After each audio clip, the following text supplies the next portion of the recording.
आप सभी का इस कार्यक्रम में स्वागत है। मैं उपेंद्र अनमोल मुखर्जी नगर दिल्ली से आप सभी लोगों का स्वागत करता हूं। आज हम लोग निबंध की पहली क्लास शुरू कर रहे हैं और निबंध के अंतर्गत बहुत आवश्यक कुछ बातें हैं जिसको हम लोगों को जानने और समझने की आवश्यकता है। तो सबसे पहले उन पॉइंट्स को जान लिया जाए और उन पॉइंट्स को जानने के बाद निबंध का लेखन कैसे किया जाए और कुछ आए हुए जो यूपीएससी के निबंध हैं उनको कैसे जानते हैं सॉल्व किया जाए, इस दिशा में हम लोग क्लास को लेकर के आगे बढ़ेंगे। लेकिन चूंकि बहुत बेसिक जो है बातें हैं उनको भी नोट करते हुए चलेंगे ताकि वो पॉइंट आपको रिवाइज करने का अवसर मिले और जब आपकी कॉपी में लिखा होगा तो निश्चित रूप से उस पॉइंट को आप रिवाइज करेंगे, उसको ध्यान में रखेंगे और आपको वो सारी चीजें आपकी मेमोरी में बैठ जाएगा। तो आप निबंध लेखन की पूरी कला से जानते हैं पारंगत हो जाएंगे, पूरी तरीके से अवगत हो जाएंगे। और हमारा उद्देश्य भी यही है कि आपको निबंध लेखन की पूरी प्रक्रिया में जो है आपको पारंगत किया जाए, आपको बेहतर तरीके से जानते इसके लिए विकसित किया जाए। तो चलिए सबसे पहले शुरुआत करते हैं, कुछ महत्वपूर्ण बिंदुओं को ध्यान में रखते हैं। तो चूंकि पहली क्लास है तो एक बार मैं बिल्कुल रिवाइज करते हुए सारी बातों को चलूंगा, क्योंकि इस क्लास से जो कुछ भी हम लोग यहाँ पे बातचीत करेंगे उसको लिखते हुए आगे बढ़ेंगे ताकि ये नोट्स का भी काम करे और इसी नोट्स के माध्यम से, इसी नोट्स के लेआउट के माध्यम से आप अपनी पूरी तैयारी को आगे बढ़ाने में जानते हैं सक्षम होंगे और प्रभावी तरीके से आप अपनी तैयारी कर सकेंगे। इस नाते जो है सारी चीजों को नोट करते हुए भी चलेंगे। तो देखिए जरा ध्यान से सुनेंगे मुख्य बातें जो है। सबसे पहले तो हम लोगों ने एक चर्चा कर लिया था कि एसए का मतलब क्या होता है। आप कहेंगे कि बार बार आप उस चीज की चर्चा कर रहे, बहुत जरूरी है। जिस विषय को पढ़ाना है उस विषय के बारे में सबसे पहले उसके मूल अर्थ को समझना बेहद आवश्यक होता है। यद्यपि इंट्रोडक्शन क्लास के माध्यम से हमने आपको बताया कि निबंध का मतलब क्या होता है। देखिए निबंध अगर हिंदी में देखेंगे इस शब्द को तो ये दो शब्द से मिलकर बना है, नी और बंध। नी माने होता है विशेष और बंध माने होता है बंधन, अर्थात विशेष रूप से जो बंधन है, किसी विषय का जो विशेष बंधन है, बंध माने होता है, हाँ बंधन ठीक है, किसी विषय का जो विशेष बंधन है उसी को खोल देना है कि नहीं, उसी बंधन को पूरी तरीके से जानते आउट कर देना, पूरी तरीके से उसको समझा देना ही निबंध की पूरी कला है। आप जानते हैं सब लोगों का इस कार्यक्रम में बहुत बहुत स्वागत है, सबका बहुत बहुत अभिनंदन है। जहां कहीं भी आपको कुछ दिक्कत होगी तो आप कमेंट के माध्यम से जानते हैं उस बात को बता सकेंगे और वो आसानी से जानते हैं हम लोग जो है उन सारी चीजों को समझते चलेंगे। आपके प्रश्नों का जवाब देते हुए भी हम लोग आगे बढ़ेंगे। तो अब पहले पुनः जानते हैं इस संदर्भ को देखा जाए, समझा जाए। तो देखिए निबंध का मतलब है, नी माने होता विशेष और बंध माने बंधन, अर्थात विशेष बंधन। विशेष बंधन अर्थात किसी विषय का जो विशेष बंधन है, अर्थात उस विषय के संदर्भ में जो क्रमबद्ध पूरी बातें हैं, विचार है, अवधारणा है, उसको जानते क्लियर कर देना, उसको खोल देना और उस विषय के बारे में सारी समरी प्रस्तुत कर देना ही मुख्य रूप से निबंध है। निबंध का लेखन जानते हैं कई चीजों की डिमांड करता है। अभी मैं उसके बारे में डिस्कशन करूंगा कि किस किस चीज की डिमांड करता है और किस प्रकार की डिमांड करता है। बात समझ रहे हैं? तो देखिए अब सामान्यतः आप समझ गए कि निबंध का मतलब होता है विशेष बंधन, अर्थात किसी विषय वस्तु में जो विशेष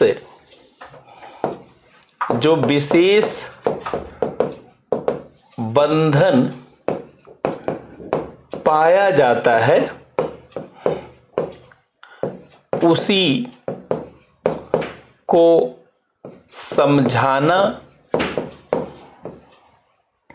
ही निबंध का उद्देश्य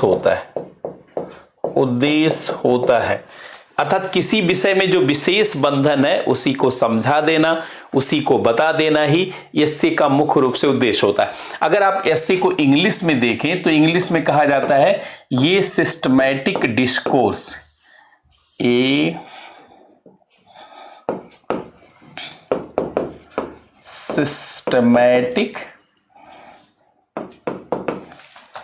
डिस्कोर्स, एक क्रमबद्ध संवाद, एक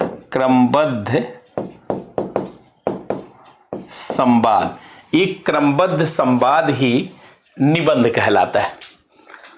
चाहे उसको विशेष बंधन कहें चाहे क्रमबद्ध संवाद कहें, बात एक ही है। अर्थात निबंध में जो भी विषय निबंध में दिया जाता है उसके बारे में जितनी भी विशेष बातें हैं उसको क्रमबद्ध तरीके से, सरलता के साथ, रोचक तरीके से, संतुलित तरीके से प्रस्तुत कर देना ही निबंध का उद्देश्य होता है। बशर्ते जो कुछ भी प्रस्तुत करें आप, जो कुछ भी लिखें आप, उसमें कोई दुराग्रह की भावना ना हो, कोई अनावश्यक अतिवाद कहीं दिखाई ना देता हो, बहुत ज्यादा आप जानते हैं कोई आदर्शवाद ना दिखाई देता हो, एक व्यवहारिक तरीके से, भावपूर्ण तरीके से, प्रवाहपूर्ण तरीके से, रोचक ढंग से किसी विषय को क्रमबद्ध रूप से प्रस्तुत कर देना ही निबंध का उद्देश्य होता है। कैसे पता चलेगा कि आपने अच्छा निबंध लिखा है? यह इस बात से पता चलेगा कि निबंध पढ़ने वाले व्यक्ति को ऐसा लगे कि जैसे मेरे साथ संवाद किया गया है। अर्थात निबंध पढ़ने वाले व्यक्ति को ऐसा लगना चाहिए कि उसके साथ एक संवाद है। इसीलिए कहा जाता है कि निबंध की भाषा शैली ऐसी होनी चाहिए कि एक आम आदमी को वह समझ में आए। वास्तव में ईमानदारी से मैं कहूं तो आप सिविल सर्वेंट बनने जा रहे हैं। सिविल सर्वेंट बन करके आप जनता के लिए काम करेंगे, जनता के बीच काम करेंगे। एक तरीके से सरकार और जनता के बीच आप कड़ी होंगे। तो चूंकि जब जनता के साथ आपका संवाद होगा तो वो संवाद कितना रोचक है, कितना प्रभावपूर्ण है, कितना सरल है, कितना सहज है, उसी पर आपकी प्रशासनिक सफलता, अधिकारी के रूप में आपकी सफलता निर्भर करेगी। निबंध उसी के लिए आपको तैयार करता है। यही कारण है कि पिछले क्लास में मैंने डिस्कस किया था कि निबंध और इंटरव्यू दोनों का एक ही उद्देश्य होता है। मतलब निबंध एक प्रकार से इंटरव्यू है। भाई आप कहेंगे कैसे? आप कह रहे हैं निबंध में व्यक्तित्व का परीक्षण किया जाता है और इंटरव्यू में भी व्यक्तित्व का, पर्सनालिटी का टेस्ट किया जाता है। बशर्ते इंटरव्यू में पर्सनालिटी का टेस्ट बातचीत के माध्यम से किया जाता है। बातचीत के माध्यम से आपके व्यक्तित्व में जो गुण विकसित हुए हैं, जो प्रशासनिक सेवा के लिए आवश्यक है, वो गुण विकसित हुए हैं या नहीं हुए हैं, उसके अनुसार अपने आप को आपने डेवलप किया है या नहीं किया है, आपका मेंटल जो फ्रेम है, मेंटल जो आपका डिस्पोजिशन है, क्या वह वैसा है जैसा सिविल सेवा या सिविल सर्वेंट के लिए जरूरी है? तो अगर वैसा मिलता है तो निबंध में कहा जाता है कि यह सबसे अच्छा कैंडिडेट है, सबसे उचित कैंडिडेट है। सेम वही बात मेंस में निबंध के अंदर टेस्ट किया जाता है। जब कभी भी किसी निबंध को लिखते समय आपको कठिनाई हो या उस विषय को पढ़ते समय आपको लगे कि भैया निबंध कैसे लिखेंगे, तुरंत सोच लिया करिए कि निबंध एक प्रकार का इंटरव्यू है। जैसे इंटरव्यू में आप अपने बारे में, आप अपने व्यक्तित्व के बारे में या स्वयं को प्रस्तुत करते हैं और यह मान करके प्रस्तुत करते हैं कि मैं अपने व्यक्तित्व को बेहतर से बेहतर तरीके से प्रस्तुत करूंगा। उसी तरीके से आपको एस्से में भी ध्यान रखना है कि जो विषय आप लिखते हैं एस्से में, उस विषय के माध्यम से आपकी पर्सनालिटी रिप्रेजेंट होनी चाहिए। और आप कहेंगे कि भाई एक सिविल सर्वेंट की क्या पर्सनालिटी होती है? पहली बात तो सिविल सर्वेंट के अंदर बहुत सारे फाउंडेशनल वैल्यू, हायर वैल्यूज होते हैं। सिविल सेवक के अंदर उच्चतर मूल्य होते हैं, जैसे वो अनुशासित होता है, जैसे संवैधानिक मूल्यों, सांस्कृतिक गौरव के प्रति जानते उसका बेहतर भाव होता है, समाज के बीच सौहार्द लाना, राजनैतिक, आर्थिक, पर्यावरणीय उन्नति को संरक्षित करना, संवैधानिक मूल्यों मर्यादाओं की रक्षा करना, समाज की परंपराओं और समाज की समरसता को बनाए रखना, सहजता सरलता का बोध करवाना, शासन और प्रशासन के बीच में समन्वय, ये सारे गुण उसके पर्सनालिटी में है या नहीं, इन सबको जब आप निबंध लिखेंगे तो उससे जानते हैं टेस्ट किया जाता है। आप कहेंगे निबंध के माध्यम से कैसे टेस्ट किया जाता है? जब आप किसी विषय को लिखते हैं तो कितना क्रमबद्ध तरीके से लिखा है, एक के बाद एक, एक के बाद एक, एक के बाद एक, एक के बाद एक, अर्थात एकदम डेवलपमेंटल स्किल है कि नहीं। अगर ये क्रमबद्धता दिख रही, कितनी सरलता और रोचकता के साथ आपने उसको लिखा है, अगर एक लय दिख रहा है, एक प्रवाह दिख रहा है, तो व्यक्तित्व माना जाता है कि व्यक्तित्व जो है बहुत विशाल है।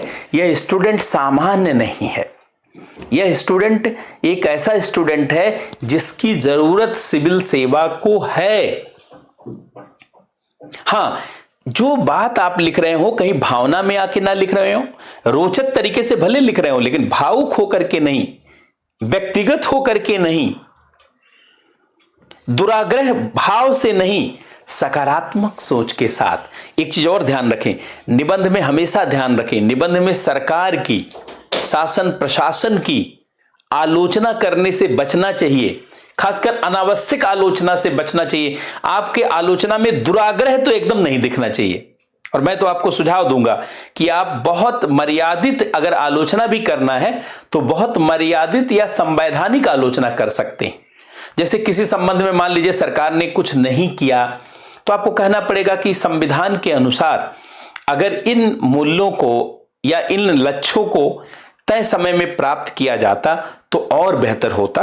यद्यपि सरकार इसके लिए प्रयास कर रही है, लेकिन उतने कम समय में सरकार सफल नहीं रही है, तो ये आलोचना ज्यादा अनुकूल माना जाता है कि सरकार ने कुछ नहीं किया या सरकार लक्ष्यों को नहीं पा सकी, इतने वर्ष हो गए। आपके लेखन से हताशा, निराशा, उदासी ये सब नहीं दिखना चाहिए। केवल आप समस्याएं ना खड़ा करें, समाधान भी प्रस्तुत करें। निबंध में देखा जाता है कि अगर आपने कोई समस्या या प्रश्न या आलोचना किया तो क्या समाधान भी दिया है, क्योंकि समाधान तो आप ही को करना आगे चल करके। आप कोई सामान्य व्यक्ति तो है नहीं, आप जनता तो है नहीं, आपको इतने बड़े पद पर जाना है। बात समझ रहे हैं मेरी? इस नाते इन सारे बेसिक चीजों को आपको ध्यान, यद्यपि मैं अभी सिस्टमैटिक तरीके से सारा पॉइंट लिखवा देता हूं। आज ये पहली क्लास है जिसमें आपको सारे पॉइंट जानते नोट करना है, क्योंकि नोट्स के रूप में रहेगा तभी आपको याद रहेगा, नहीं तो मैं बोलूंगा आप फिर भूल जाएंगे। देखिए, बीपीएससी के द्वारा 300 नंबर का निबंध का पेपर इसलिए नहीं लाया गया है कि यह मात्र जानते हैं निबंध आपसे लिखवा लेना है, 3 निबंध लिखवा लेना है और तीनों निबंध के लिए 100 नंबर, बल्कि इसलिए भी निबंध के पेपर को लाया गया है ताकि बिहार प्रशासनिक सेवा को अच्छे अधिकारी मिल सके। बिहार प्रशासनिक सेवा के लिए बीपीएससी अधिकारियों का चयन करती है और वह चाहती है कि अच्छे अधिकारी बीपीएससी के माध्यम से आए। जैसा कि आपने देखा होगा, बहुत सारे बयान में कई बार कहा गया कि बिहार में बहुत अच्छे अधिकारी बीपीएससी के माध्यम से नहीं आ पा रहे, क्योंकि बीपीएससी के जो चयन की प्रक्रिया थी उसमें जो सिलेबस था उसका लेवल ऐसा नहीं था जिससे ब्रॉड व्यू वाले अधिकारी चयनित हो सके। प्रीलिम्स का एग्जाम 1 लाइनर था, लूसेंट पढ़ करके बहुत लोग पास कर जा रहे थे। मेंस का एग्जाम भी पहले कोई अच्छा कद का नहीं था, जिसके नाते कोई भी रट करके भी लिख दे रहा था। तो उसके अंदर रचनात्मकता का, उसके अंदर सकारात्मकता की जांच कैसे की जाए, एक रचनात्मक, एक सकारात्मक व्यक्ति चयनित हो, इसके लिए आखिर कैसे जानते हैं प्रयास हो सकता है। उसी संदर्भ में बीपीएससी ने बहुत सारे सुधार की शुरुआत की और उसी सुधार के क्रम में 68th बीपीएससी के एग्जाम से निबंध को इंट्रोड्यूस किया गया है, इसका इंडक्शन हुआ है और माना जा रहा है, वो भी ध्यान रखिएगा, निबंध कोई 100 नंबर 200 नंबर के लिए नहीं, 300 नंबर का निबंध लाया गया है। पहले तो ये जान लें, जो निबंध का ये पोर्शन लाया गया है यह कैसे आपके लिए अनुकूल संभावनाओं को उत्पन्न करता है। यहां तो मैंने अर्थ बता दिया कि अर्थ का मतलब है किसी विषय में जो विशेष बंधन है उसको खोल देना, उसको क्रमवार लिख देना, उसको प्रस्तुत कर देना, सरलता के साथ, रोचकता के साथ, सकारात्मक मनोभाव के साथ, रचनात्मकता को प्रदर्शित करते हुए, तो समझिए यही निबंध है। अब देखिए, पहले तो मैं बात करूंगा निबंध, जानते हैं बीपीएससी में जो स्टूडेंट सफल होना चाहते हैं उनके लिए क्यों महत्वपूर्ण है। तो पहला आप लिखेंगे, प्रश्न वाइज लिखेंगे, पहला लिखेंगे कि निबंध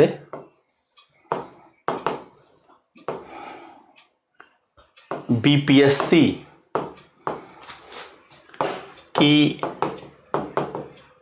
तैयारी करने वाले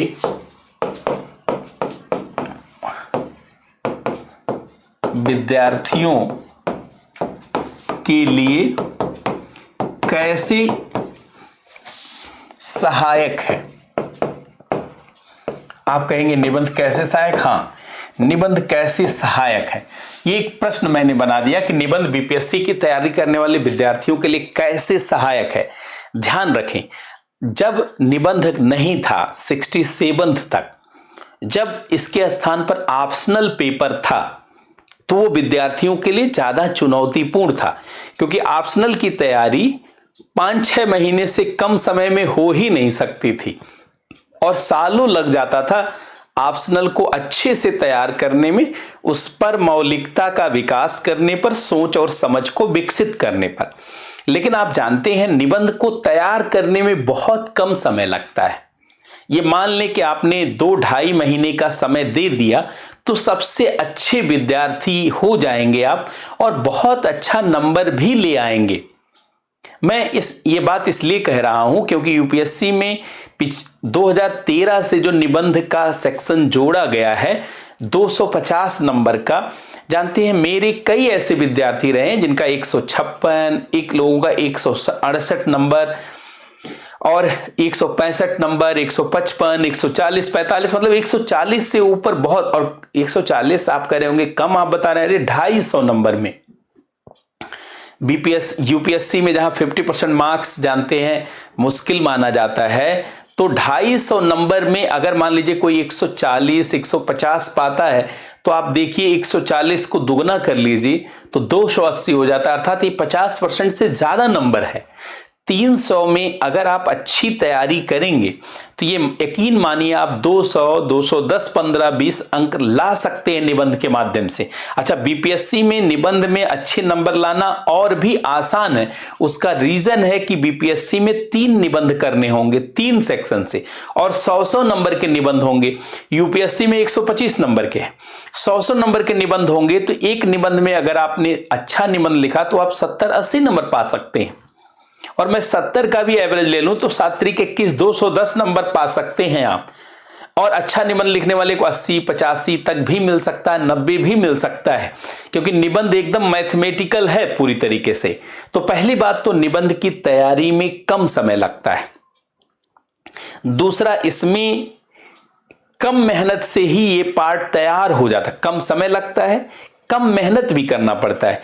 कोई भी ऑप्शनल आप लेते, पढ़ते, तमाम टॉपिक तैयार करते, बहुत सारी चीज याद रखते, इतिहास लेते, ज्योग्राफी लेते, पॉलिटिकल साइंस, कितने सारे फैक्ट याद करना पड़ता आपको। और अंततः पढ़ने के बाद बहुत सारे लोग राइटिंग में मजबूत समय नहीं दे पाते थे।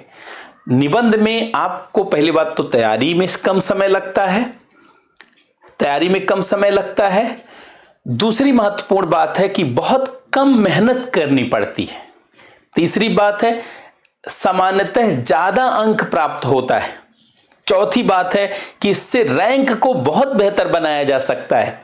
और पांचवी बात है कि अगर आप गांव के विद्यार्थी हैं, निबंध की क्षमता जानते किसकी ज्यादा होती है?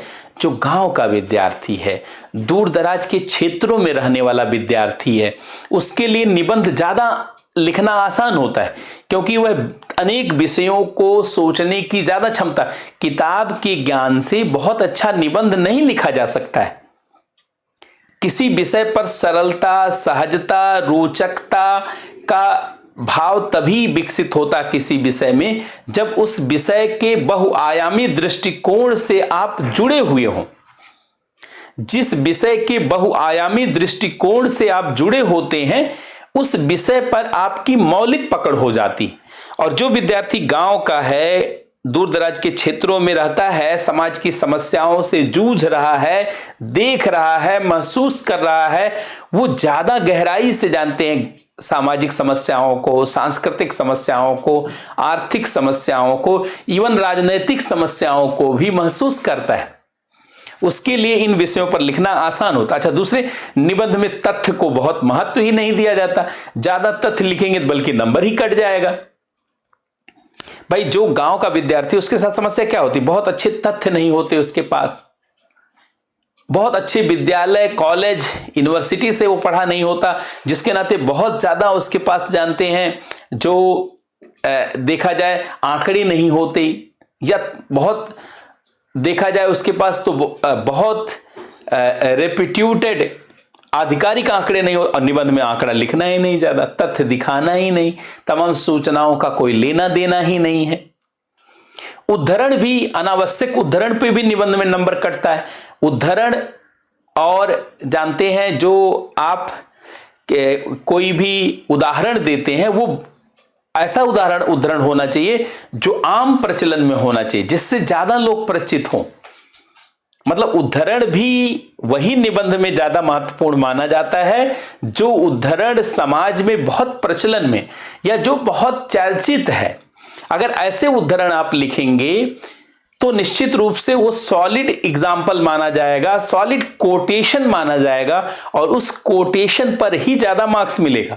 कई सारे लोग कोटेशन ज्यादा लिखने लगते हैं, और पता चला जो कोटेशन लिख रहे हैं उस कोटेशन को सिर्फ वही सुने हुए हैं। एग्जामिनर भी कहता है क्या कोटेशन लिखता है। पता चला आपने कहा कि फ्रांस में ये कोटेशन प्रचलित है, अब भारत में प्रचलित ही नहीं, पूरी दुनिया में प्रचलित ही नहीं, तो उस कोटेशन को उतनी वैल्यू नहीं दी जाती। इसीलिए इन सब का महत्व आप देखिए। अब पहले इस पॉइंट को जस्टिफाई कर दिया जाए कि देखिए, पहली बात तो निबंध की तैयारी में कम समय लगता है। निबंध की तैयारी में कम समय लगता है। नंबर 1 पॉइंट, कम मेहनत करना होता है। निबंध की तैयारी में कम मेहनत करना पड़ता, कम समय देना पड़ता है, कम मेहनत करना पड़ता है। ऑप्शनल की तुलना में सामान्यतः अधिक अंक प्राप्त होते हैं। ऑप्शनल में, चलिए आपने बहुत लंबे समय से तैयारी की होगा तो कई बार ऑप्शनल में भी नंबर आ जाता है। निबंध में अच्छा अंक लाना आसान है, ये लिख देते हैं। निबंध में अच्छे अंक प्राप्त करना आसान है। निबंध में अच्छे अंक प्राप्त करना। अच्छा, ये जानते हैं रैंक में सुधार ला सकता, रैंक में सुधार लाने में सहायक, सुधार लाने में सहायक है। इसके लिए किताब पढ़ने की जरूरत नहीं है, किताब नोट्स पढ़ने की जरूरत नहीं है, नोट्स पढ़ने की आवश्यकता नहीं है। इसमें नोट्स पढ़ने की आवश्यकता नहीं है। और इन सबसे महत्वपूर्ण बात है कि निबंध में शुरुआत से लिखने पर जोर दिया जाता है, जिसके नाते लेखन शैली में सुधार हो जाता है। तो निबंध से लेखन शैली में बड़े स्तर पर सुधार होता है, क्योंकि बाकी विषय पढ़ते पढ़ते रह जाते, लिखने का समय ही नहीं बचता। तो निबंध से लेखन शैली में सुधार होता है। निबंध से लेखन शैली में सुधार होता है। निबंध से लेखन शैली में सुधार, क्योंकि शुरुआत से ही लिखना पड़ता है, शुरुआत से ही लिखने पर फोकस करना पड़ता है, इस नाते लेखन शैली, आंसर राइटिंग में व्यक्ति की क्षमता बढ़ती चली जाती है। तो देखिए कितने सहायक पॉइंट हुए। कम तैयारी में कम समय लगता है, कम मेहनत लगता है, जूझना नहीं पड़ता बहुत ज्यादा, अच्छे अंक प्राप्त होते हैं, रैंक में सुधार हो जाता है, किताब ज्यादा पढ़ने, बाकी कोई भी सब्जेक्ट लेते 2-4 किताब तो पढ़ना ही पड़ता। तो निबंध में आप सभी लोगों को लग रहा होगा कि ये निबंध जानते विद्यार्थियों के लिए सहायक है। निश्चित रूप से यह विद्यार्थियों के लिए बहुत अधिक सहायक है। तो एक पहला पॉइंट क्लियर कर लीजिए कि निबंध आपके लिए चुनौती नहीं पेश कर रहा है, बल्कि निबंध आपके लिए अनुकूलता ला रहा है।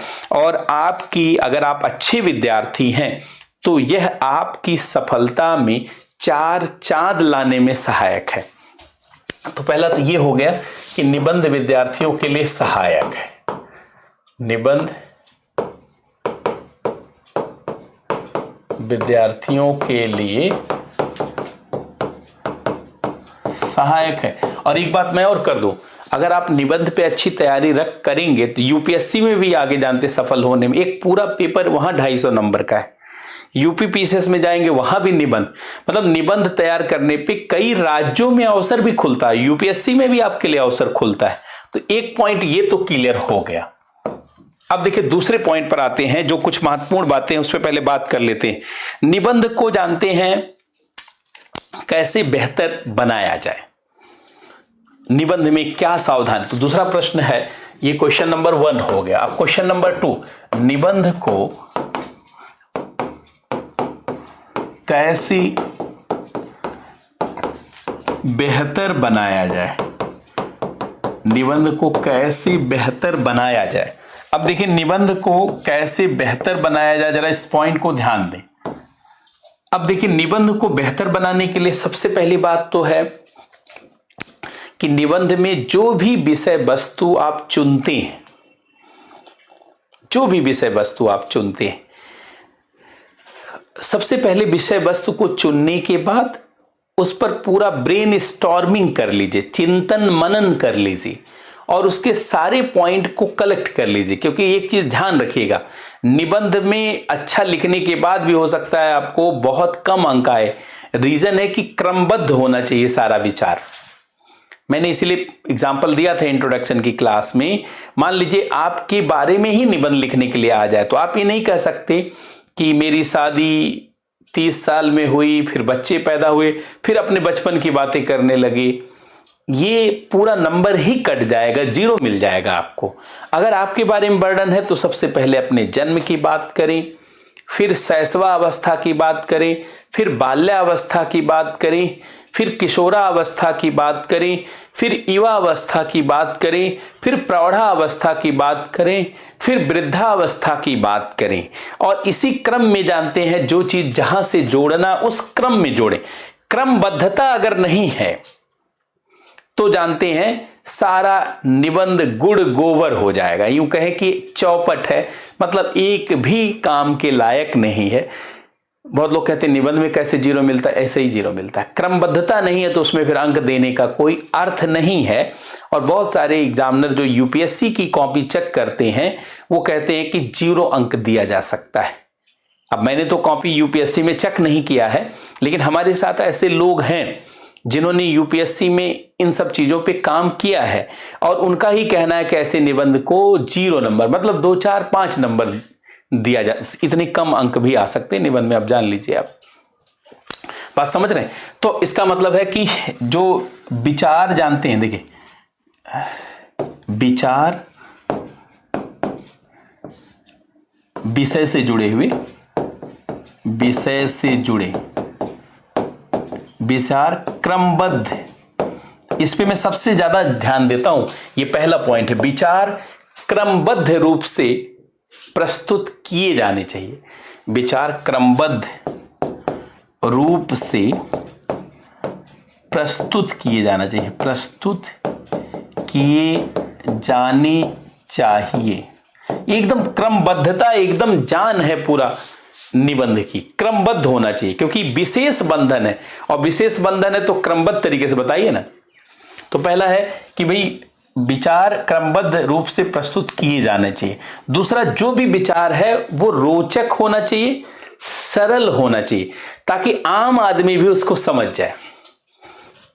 विचार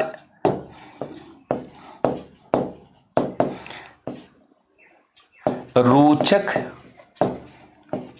एवं सरल, सरलता के साथ, सरलता के साथ प्रस्तुत किए जानी चाहिए।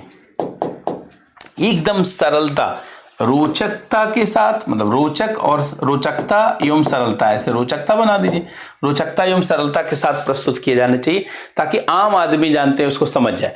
अच्छा, संवाद शैली में निबंध लिखा जाना चाहिए। संवाद शैली, जैसे बातचीत की जा रही, संवाद की, क्योंकि निबंध संवाद की एक शैली है। निबंध की शैली संवादात्मक होनी चाहिए, या संवाद की शैली, निबंध की शैली, संवाद की शैली में निबंध लिखा जाना चाहिए। संवाद की शैली में निबंध लिखा जाना चाहिए, जैसे ताकि पढ़ने वाले को लगे कि उसके साथ संवाद किया जा रहा है, ताकि पढ़ने वाले को लगे, ताकि पढ़ने वाले को लगे कि उसके साथ संवाद किया जा रहा है, संवाद किया जा रहा है। उसको लगना चाहिए कि उसके साथ बातचीत की जा रही है, उसके साथ संवाद किया जा रहा है। अच्छा, प्रसिद्ध कथन, मतलब कोई भी कथन या उद्धरण का एग्जाम्पल नहीं देंगे। अगर कोई उद्धरण या कथन आप निबंध में रखते हैं तो बहुत प्रसिद्ध और प्रचलित होना चाहिए। ये नहीं कि कोई भी कोटेशन लिख दिया। नोट किया आपने? संवाद की शैली में निबंध लिखा जाना चाहिए ताकि पढ़ने वाले को उसके साथ लगे कि संवाद किया जा रहा है। नोट करें इसको जरा।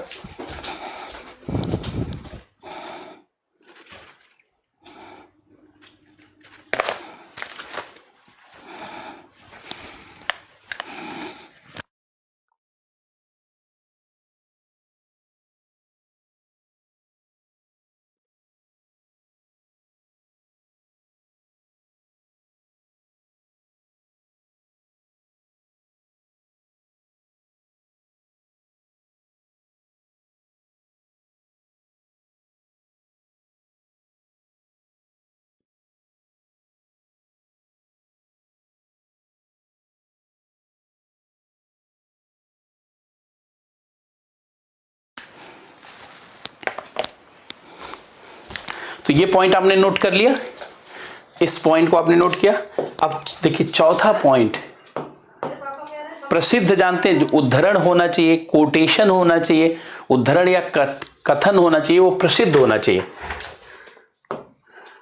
कथन या उद्धरण, कोई भी कथन और उद्धरण नहीं, इसको कोटेशन कहा जाता है अंग्रेजी में, कोटेशंस। कोई भी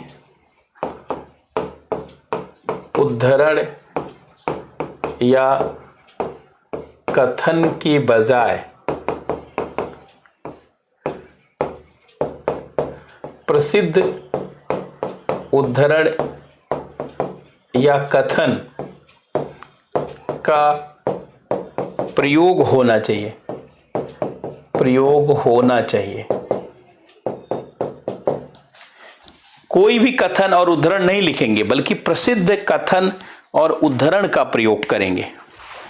प्रसिद्ध कथन या उद्धरण का प्रयोग करेंगे आप। बात समझ रहे हैं? प्रसिद्ध कथन और उद्धरण का प्रयोग करेंगे।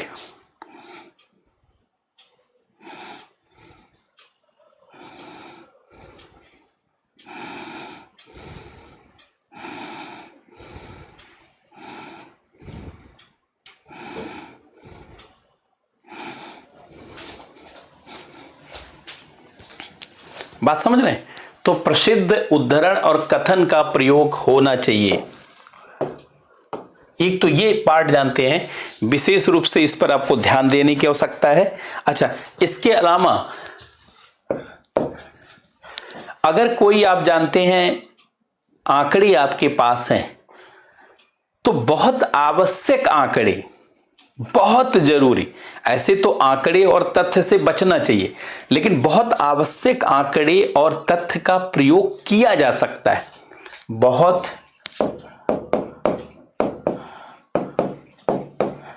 आवश्यक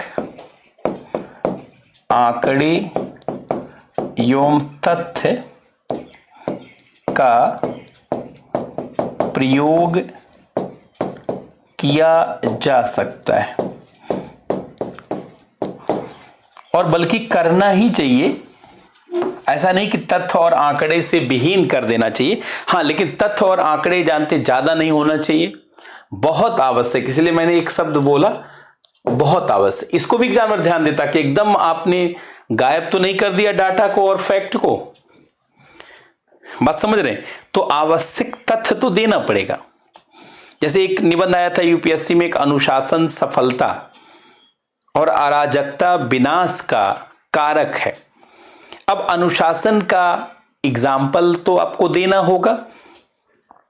रामायण और महाभारत काल से ही भगवान राम का मर्यादित जीवन या बहुत सारे अनुशासन वाला जीवन आपका एग्जाम्पल आप दे सकते हैं। बात समझ रहे हैं? और अनुशासन से कैसे शासन और प्रशासन बेहतर होता है, अगर आपके पास उसका आवश्यक आंकड़ा है तो आप उसे प्रस्तुत करेंगे तो ये बहुत अच्छा माना जाएगा। बात समझ रहे हैं? गवर्नेंस की रिपोर्ट आती है और उस रिपोर्ट में जानते हैं कितने अधिकारी हैं जो समय पे पहुंचते हैं, समय पर ऑफिस छोड़ते हैं, उसके आंकड़े जानते हैं दिए जाते हैं। और अगर उन आंकड़ों को आप कोट करते हैं तो ये बहुत अच्छा माना जाएगा, क्योंकि सामान्यतः विद्यार्थी कोट नहीं कर पाते। इसका मतलब आप विषय से ना केवल जुड़े हुए हैं बल्कि विषय के महत्व को, उसके अंदर जानते चीजों के महत्व को भी आप जान रहे हैं, ये मैसेज देना संभव हो पाता है। इस नाते आवश्यक आंकड़ों और तथ्यों का प्रयोग किया जा सकता है। छठा पॉइंट, सरकारी नीतियां और जो कार्यक्रम अगर उस विषय से जुड़े हुए हैं तो उसे जरूर अपने जानते हैं निबंध में शामिल करें। सरकारी नीति, योजनाएं, कार्यक्रम अगर निबंध के टॉपिक से जुड़े हुए हैं तो उसे जरूर आप जानते हैं अपने निबंध के अंतर्गत शामिल करें। अगर निबंध के टॉपिक से जुड़े हुए हैं तो उसे जरूर निबंध में शामिल करें, उसे जरूर निबंध में शामिल करें। ये बहुत आवश्यक है, ये बहुत आवश्यक है। मतलब जैसे उपर्युक्त, जैसे बहुत प्रचलित कथन, उपयुक्त कथन को चयनित किया जाना चाहिए, उसी तरीके से निबंध में भी अगर कोई टॉपिक आवश्यक है, कोई सरकारी नीति, कार्यक्रम, योजना जुड़ी हुई तो उसको भी आप कर।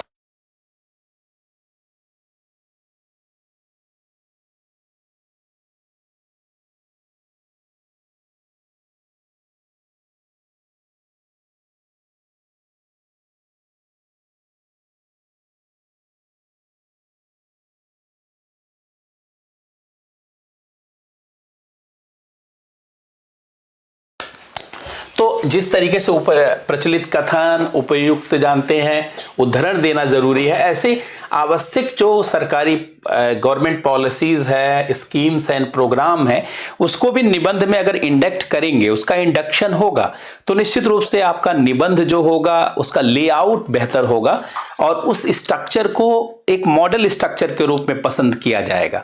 तो इस नाते निबंध को लिखते समय ये भी ध्यान रखें। तो हम लोगों ने 2 पॉइंट पर चर्चा कर लिया कि भाई निबंध को कैसे बेहतर बनाएं। पहली बात तो आपने चर्चा किया कि निबंध विद्यार्थियों के लिए सहायक है। दूसरा, निबंध को कैसे बेहतर बनाया जाए, इस पॉइंट को भी जानते आपने चर्चा कर लिया। अब तीसरा पॉइंट है कि निबंध में क्या ना करें, क्योंकि क्या करना है उससे ज्यादा जरूरी क्या ना करें, निबंध में क्या नहीं करना चाहिए। क्वेश्चन 3, निबंध में क्या नहीं करना चाहिए। भाई क्या नहीं किया जाए, अर्थात कौन से ऐसे बिंदु हैं जिसको निबंध में ना शामिल किया जाए।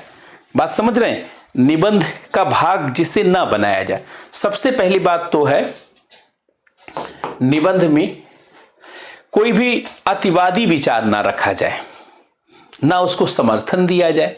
पहली बात तो अतिवादी, एक्सट्रीमिस्ट कोई अतिवादी विचार ना रखा जाए, ना ही उसे समर्थन दिया जाए, ना ही उसे समर्थन दिया जाए। जैसे मान लीजिए कोई भी हम सुधार की भी बात करते हैं तो उसमें कोई अतिवादी बात, आदर्शवादी बात ना किया, एक संतुलित दृष्टिकोण हो, बल्कि इसके बजाय क्या हो, एक संतुलित दृष्टिकोण अपनाया जाए, एक संतुलित दृष्टिकोण अपनाया जाए, ये ज्यादा महत्वपूर्ण है। अच्छा, दूसरी महत्वपूर्ण बात आलोचना, और एक तरीके से देखा जाए आलोचना और आलोचना में भी आवश्यक आलोचना, मतलब ज्यादा आलोचना ना की जाए, आलोचना के बजाय समाधान प्रस्तुत करने पे ज्यादा जोर दिया जाए। बात समझ रहे हैं, अधिक आलोचना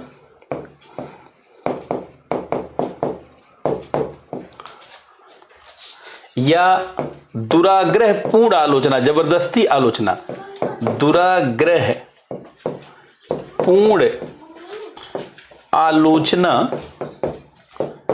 क्रिटिसिज्म से बचा जाए। मतलब नहीं होना चाहिए, अधिक आलोचना या दुराग्रहपूर्ण आलोचना नहीं होनी चाहिए, नहीं होनी चाहिए। देखिए, आलोचना के बजाय आप समाधान प्रस्तुत करें, और अगर सरकार की आवश्यक आलोचना की जरूरत है तो उसे कर सकते हैं, लेकिन दुराग्रहपूर्ण आलोचना स्वीकार नहीं की जाती है।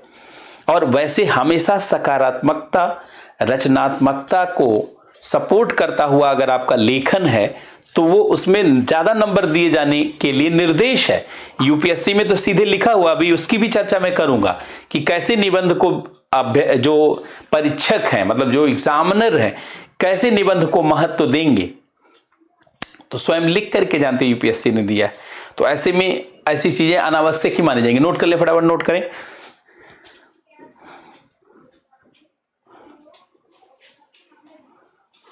ये पॉइंट बल्कि लिख ले, सिर्फ समस्याएं ना पैदा करें बल्कि समाधान भी दें।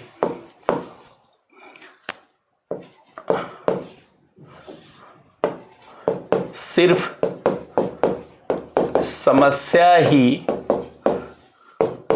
ना खड़ी की जाए बल्कि समाधान प्रस्तुत किया जाए, बल्कि समाधान प्रस्तुत किया जाए, बल्कि समाधान प्रस्तुत किया जाए, और आधारहीन आलोचना से बचा जाए। आधारहीन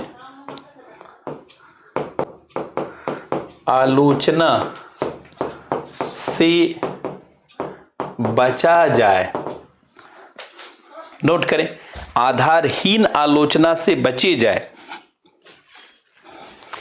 अच्छा, विषय भले उत्तेजक हो लेकिन उत्तेजनापूर्ण तरीके से भावुक होकर के, व्यक्तिगत होकर के निबंध न लिखा जाए।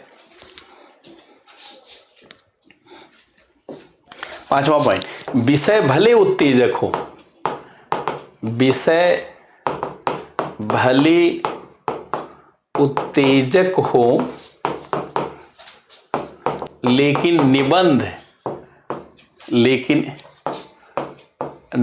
लिखते समय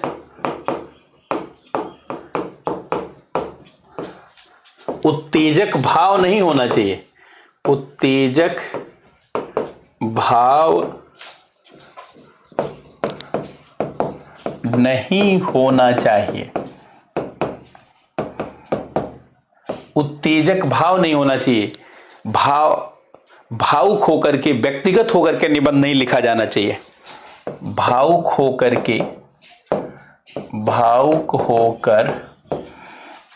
व्यक्तिगत होकर माने व्यक्तिगत विचारधारा, व्यक्तिगत होकर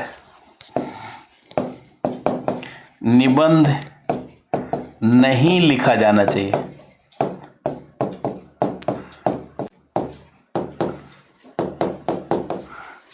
व्यक्तिगत होकर, भावुक होकर निबंध नहीं लिखा जाना चाहिए विशेष रूप से। अच्छा, तथ्यों की, सूचनाओं की भरमार नहीं होनी चाहिए। इसलिए मैंने उधर कहा कि बहुत आवश्यक तथ्य होना चाहिए, आवश्यक और प्रचलित उद्धरण होना चाहिए, कोई भी उद्धरण नहीं।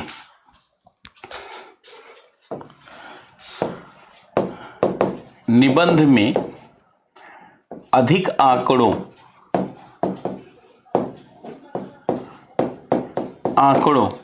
सूचनाओं, तथ्यों से बचना चाहिए।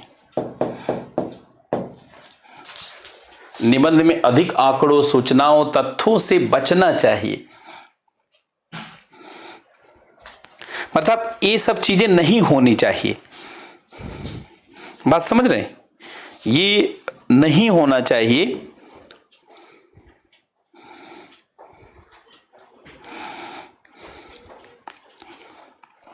नोट करें फटाफट।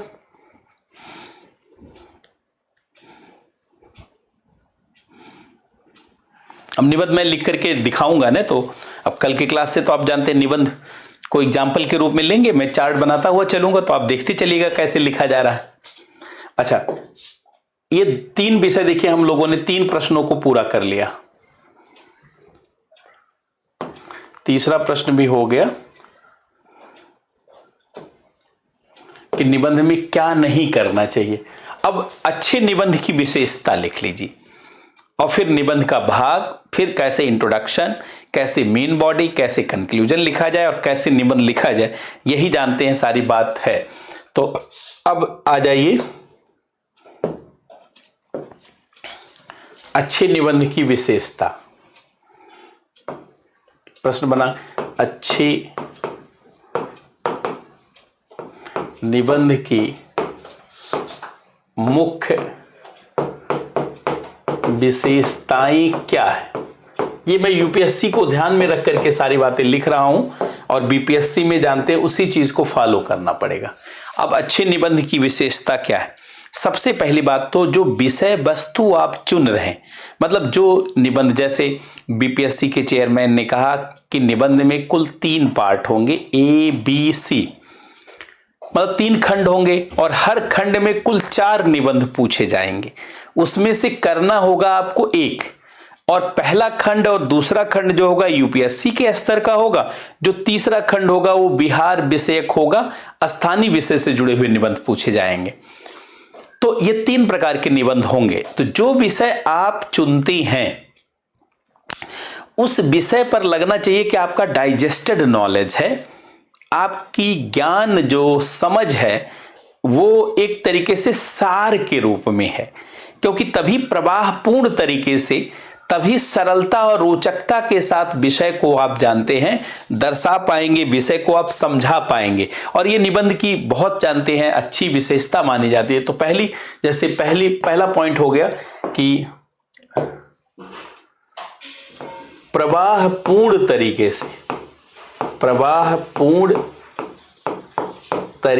से क्रमबद्धता के साथ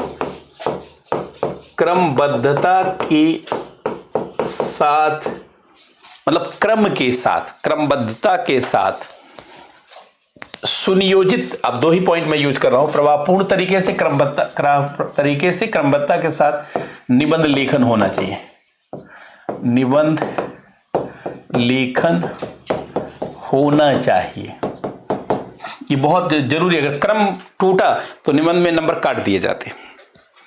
नंबर 2, भाषा सरल और रोचक होनी चाहिए। भाषा सरल एवं रोचक होनी चाहिए। इतना सरल और रोचक हो कि आम व्यक्ति भी उसे समझ ले, सोचे कि उसके साथ संवाद हो रहा है।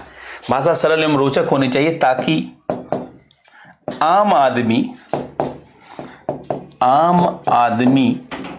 भी उसे समझ सके। इतना ही पॉइंट लिख रहे हैं, आम आदमी भी उसे समझ सके। इस पॉइंट को ध्यान रखिएगा, एक एक पॉइंट जानते तौलने जैसा है। आम आदमी भी समझ सके। अच्छा, विचारों की पुनरावृत्ति नहीं होनी चाहिए। क्रमबद्धता, विचारों की पुनरावृत्ति नहीं होनी चाहिए। विचारों की पुनरावृत्ति नहीं होनी चाहिए। विचारों की पुनरावृत्ति नहीं होनी चाहिए। रिपीटिशन नहीं होना चाहिए। रिपीटिशन से जानते हैं, रिपीटिशन से अनावश्यक लगा जाता है कि गंभीरता नहीं विचार में, कॉन्फिडेंस की कमी। बहुत सारे जानते हैं व्यक्तिगत गुणों का एक तरीके से देखा जाए कि उघड़ जाते हैं। तो विचारों की रचनात्मक तरीके से सकारात्मक प्रवृत्ति, रचनात्मकता और सकारात्मक प्रवृत्ति को दर्शाने वाला होना चाहिए निबंध आपका। रचनात्मकता एवं सकारात्मक प्रवृत्ति का प्रदर्शन होना चाहिए। एवं सकारात्मक प्रवृत्ति का प्रदर्शन होना चाहिए। रचनात्मकता एवं सकारात्मक प्रवृत्ति का प्रदर्शन होना चाहिए।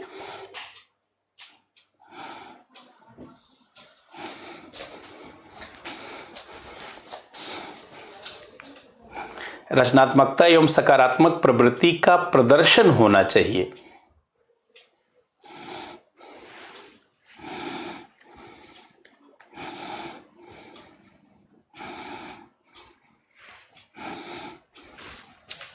पांचवां पॉइंट लिखें आप, भाषा संबंधी त्रुटि नहीं होना चाहिए, क्योंकि एक अच्छे ब्यूरोक्रेट बनने जा रहे हैं।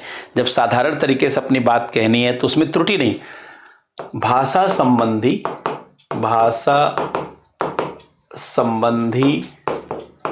त्रुटि नहीं होनी चाहिए। भाषा संबंधी त्रुटि नहीं होनी चाहिए। छठा पॉइंट आ जाइए। ऊपरी जो महत्वपूर्ण कथन है, जरूरी कथन है, उद्धरण है, उसे जरूर जोड़ा जाना चाहिए, लेकिन प्रचलित होने चाहिए कथन। जरूरी, आवश्यक कथन, उद्धरण जोड़े जाने चाहिए, जोड़े जाने चाहिए। जरूरी आवश्यक कथन उद्धरण जोड़े जाने चाहिए। जरूरी आवश्यक कथन उद्धरण जोड़े जाने चाहिए। उद्धरण जोड़े जाने चाहिए। और संवाद शैली में पूरी तरीके से निबंध होना चाहिए। संवाद शैली में निबंध लिखा जाना चाहिए। निबंध लिखा जाना चाहिए। संवाद शैली में निबंध लिखा जाना चाहिए। ये निबंध की विशेषता हो गई।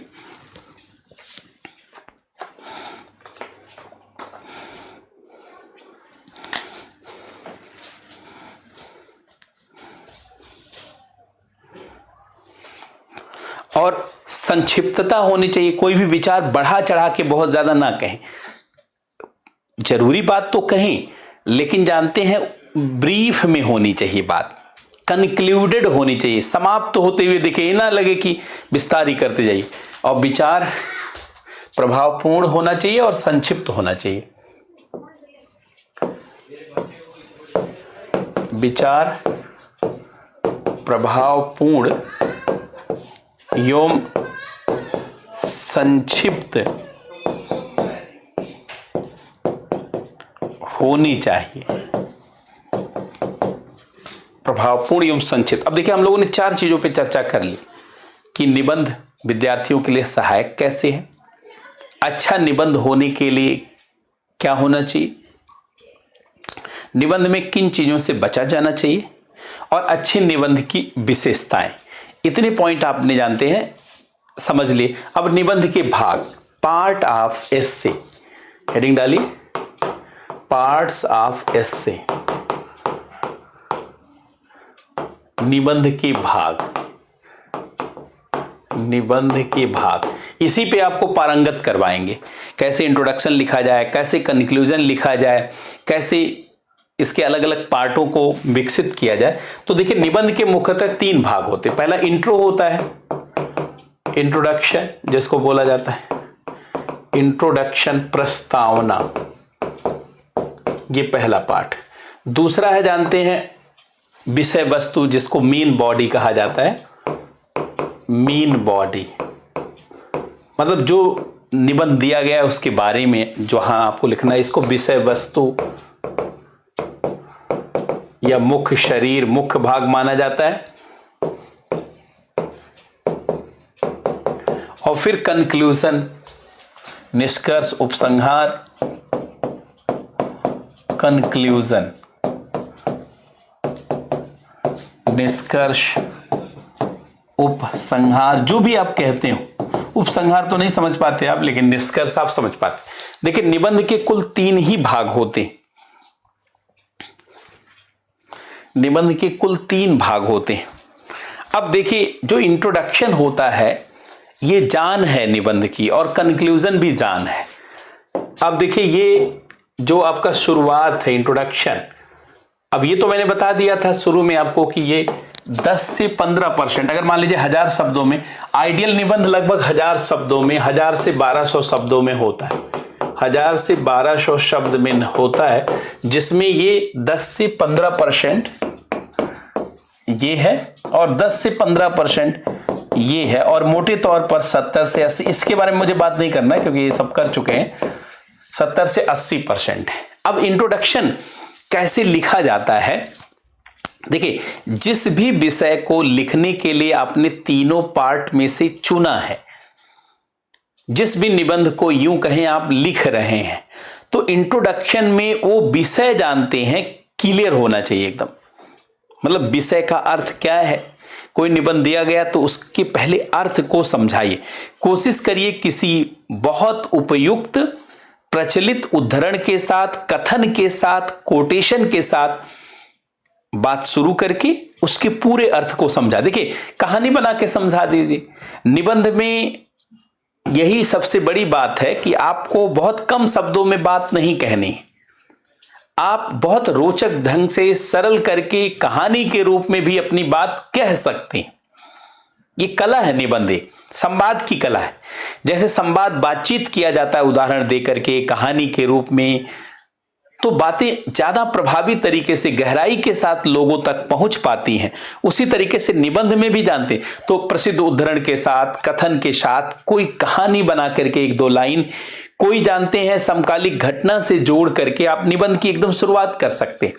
और इंट्रोडक्शन में उस विषय, जिस विषय को आपने चुना है उसको क्लियर कर देना होता। खैर मैं एग्जांपल देके लिखवाऊंगा तो आप समझ जाएंगे, अभी तो हम मूल बात पहले कर लें पूरा। इस नाते देखिए मैंने यहाँ पे रिटर्न फॉर्म में भी दिया हुआ है, आप देखें तो आप बहुत आसानी से समझ जाएंगे कि देखिए निबंध के 3 भाग होते हैं।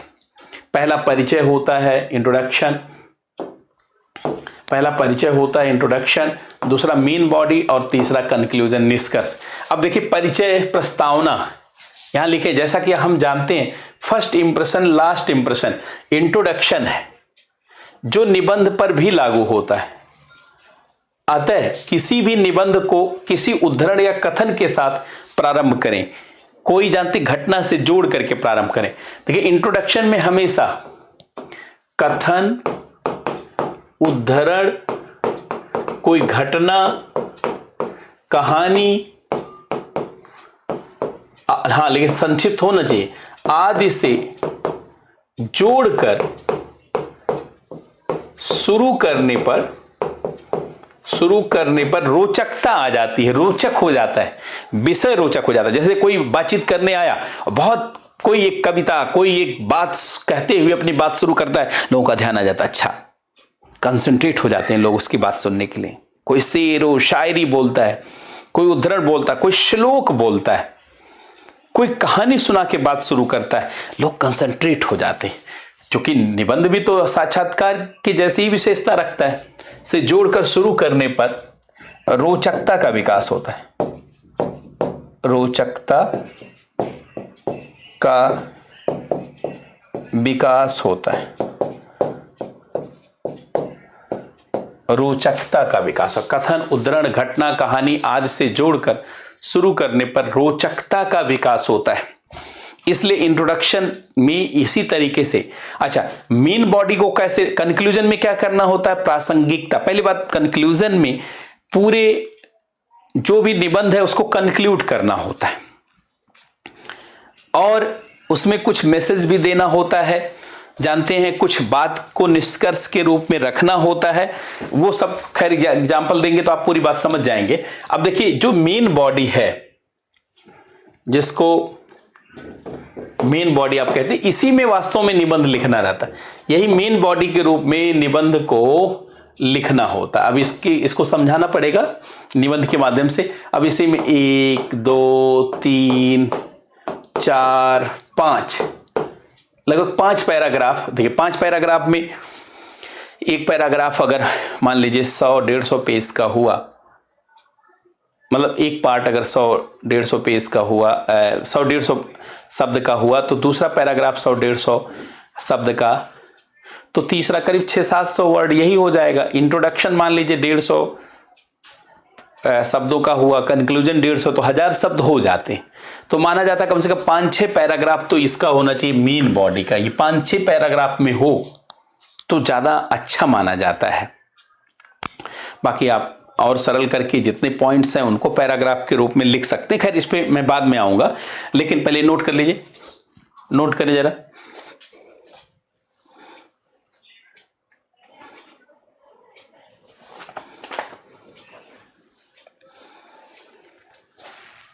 इसीलिए जानते हैं मेन बॉडी को डेवलप करना, इसकी भी कला जानते हैं आपको सीखनी पड़ेगी। तो बहुत आसानी के साथ जानते हैं इस पूरे जो है संदर्भ को सीख ले जाएंगे। लेकिन अभी पहले मैं मुख्य बातें पूरी कर दूं तो फिर तो जानते हैं आपको लिखाना पढ़ाना ही है, समझाना ही है। अब जैसे निबंध के प्रकार, भाई निबंध कितने प्रकार का, मुख्य रूप से निबंध 3 प्रकार का होता है। Types of essay, types of essay, निबंध के प्रकार।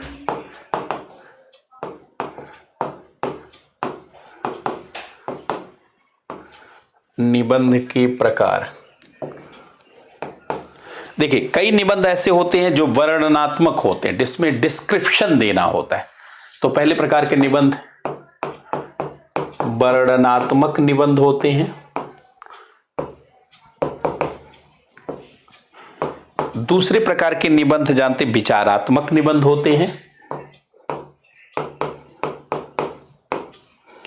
विचारात्मक निबंध होते हैं।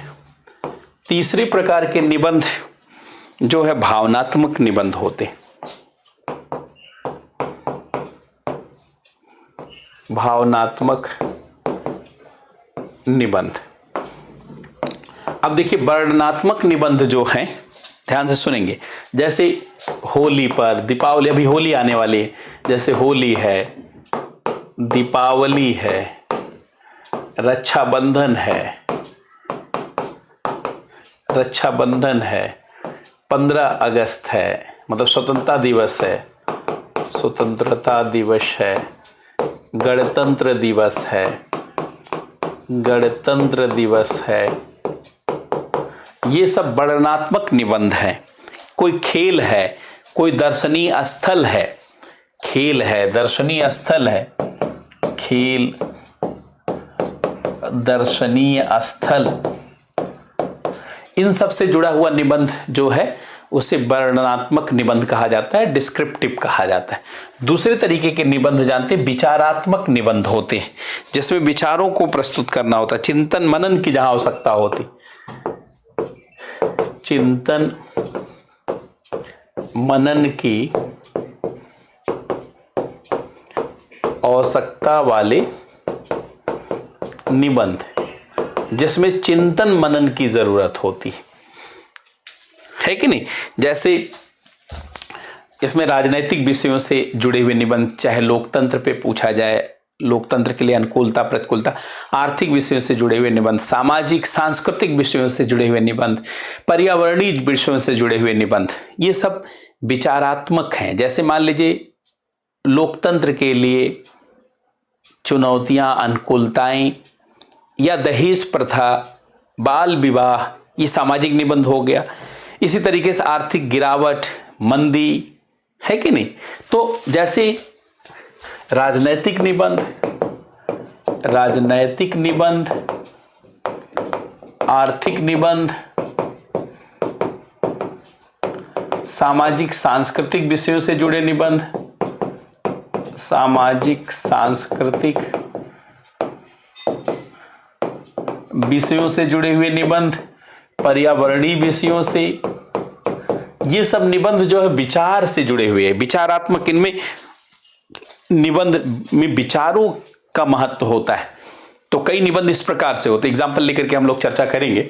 और तीसरा भावनात्मक निबंध है, जो भाव प्रधान होते हैं, जैसे मित्रता है, बुढ़ापा है, शत्रुता है कि नहीं, ऐसे बने अनेक विषयों पर।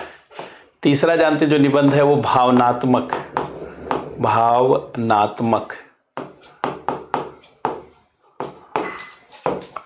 भावनात्मक निबंध। अब भावनात्मक निबंध में आप देखेंगे जो भाव प्रधान है कि नहीं, मतलब कल्पना प्रधान है, भाव प्रधान या कल्पना प्रधान निबंध, भाव प्रधान या कल्पना प्रधान। तो भाव प्रधान या कल्पना प्रधान जो निबंध है उसको इसके अंतर्गत शामिल किया जाता है।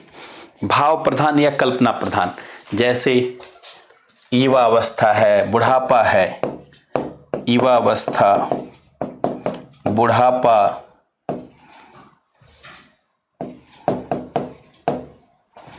बुढ़ापा है, या मित्रता है, शत्रुता है, मित्रता, शत्रुता, ये जो निबंध हैं ये भावनात्मक निबंध की श्रृंखला या श्रेणी के अंतर्गत आते हैं।